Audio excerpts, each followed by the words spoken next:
Жизнь этого героя была совсем короткой, но полна героизма. О биографии Идриса Гагиева известно очень мало. Его внуки знают только некоторые факты истории из писем самого героя. Идрис Гагиев учился в Орджоникидзевской военной школе. В начале 1939 года молодой коммунист добивается направления в Сталинградское стрелковое училище, которое окончил с отличием, в звании лейтенанта запаса. По приезде в Чечено-Ингушетию Гагиев избирается первым секретарем райкома комсомола. И уже с этой должности он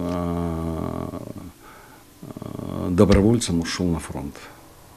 То есть он реально прошел сам в военкомат, написал заявление. Я говорю, не могу в такое время находиться в мирной жизни. То есть я должен защищать Родину.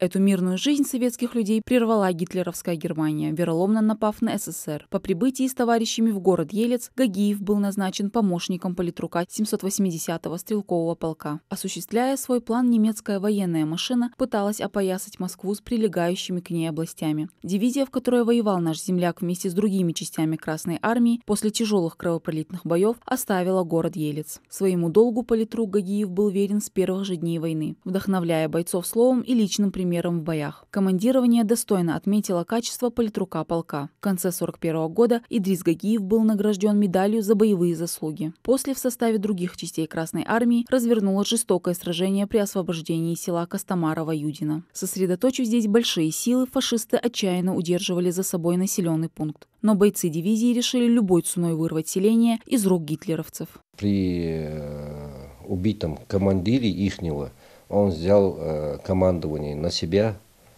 хотя был ранен тяжело. Ранение у него было. Во весь рост стал и повел свой отряд в атаку. Так он освободил этот поселок. Там было в газете печаталось, что он поймал военнопленных, и еще 6 вагонов боеприпасов.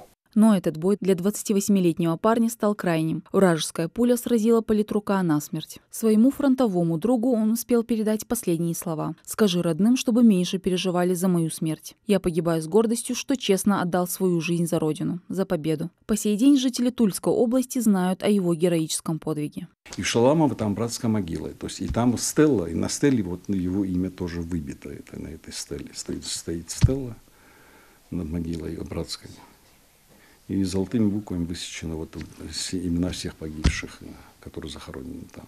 Дома родные вспоминают о Идрисе Гагиеве очень часто. Ведь такие истории нужно передать поколениям. Мадина Цора, Асхаб Белакиев, Новости 24.